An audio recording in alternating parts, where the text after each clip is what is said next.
साथीहरू आज चाहिँ म बेलचारबाट गाईघाटतिर जाँदैछु। यो चाहिँ मरेको गाई भेमा मरेको गाडीहरू हिँडिरहेको छ। हेर्नुहोस् पानी परिरहेको छ, मौसम चिसो छ। खेती किसानको समय हो। यतिखेर भनेपछि एकदमै मौसमले साथ दिइरहेको छ। गर्मी मौसममा पानी पर्दा एकदमै गाईघाटमा त चिसो शीतल हुन्छ। स्वर्गमा पुग्यो जस्तै महसुस हुन्छ नि, चिसो न चिसो भएर। त्यसैले एकदम राम्रो छ। धानबारी हरियाली भएको छ।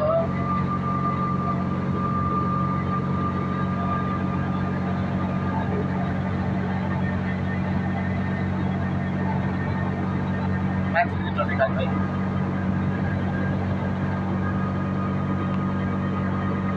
हरियाली मात्रै।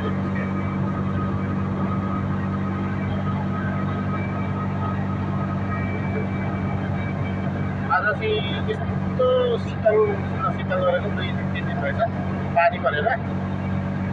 त्यसै कारण चाहिँ यहाँ पानी लाउने तयारीमा पनि देखिन्छ है।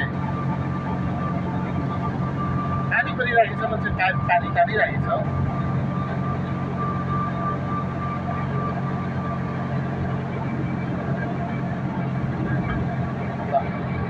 भीमा आइपुगेको।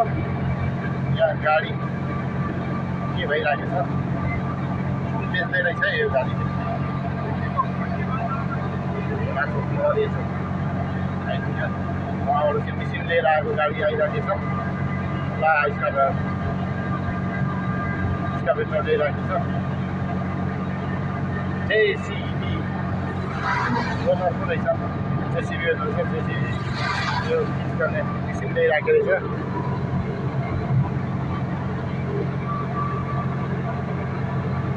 आहा, कति शीतल, कति चिसो, कति राम्रो छ। हेर्नुहोस्, बास गाडी, सतुवा गाडी है। कस्तो लाग्छ साथीहरूलाई? हेर्नुहोस्, यो सारा भिडियो गर्दैछु हामीले।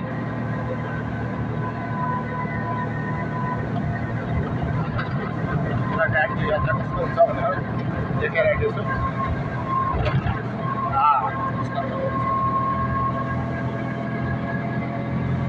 ओके, अब हामी सालघारी जङ्गल बस्दैछौँ।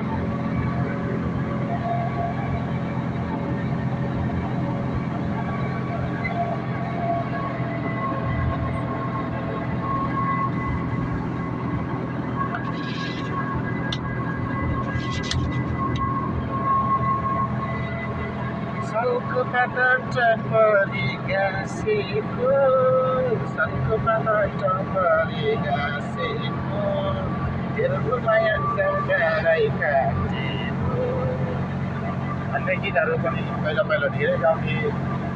अनि अर्को गीत सिमसिमे पानीमा जसले बेइमान गर्छ उही जिन्दगानीमा।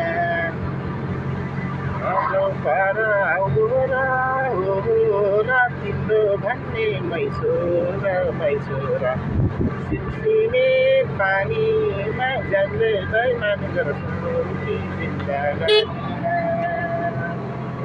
तिम्रो घर त्यो पर होइन र तिमीलाई मैले चिनेको छैन र। सिमसिमे पानीमा जसले बेइमान गर्छ यस्तो गीत गाउँदै हिँड्थ्यो पहिला हामी पाहाडमा। अहिले चाहिँ तराई झरेर के गाडीमा हिँड्नु पऱ्यो। पहिला जङ्गल घाँस दाउरा गर्दा गीत गाउँदै हिँड्ने, उकाली ओह्राली हिँड्ने मान्छे अहिले यी तराईमा आएर गाडी व्यवसाय भयो। गाडी व्यवसाय गरियो काम नपाएर। अनि के गाडीको यात्रा गर्दाखेरि चाहिँ कस्तो हुँदो रहेछ नि, यस्तो हुँदो रहेछ भनेर देखाउँदैछु कि हजुरहरूलाई। अनि कस्तो लाग्छ हेर्नुहोस्, हजुरहरूले कमेन्ट गर्नु होला र राम्रो लाग्यो भने नराम्रो लाग्यो भने यो राम्रो लागेन भन्नु होला भन्ने मेरो सल्लाह हो हजुरहरू।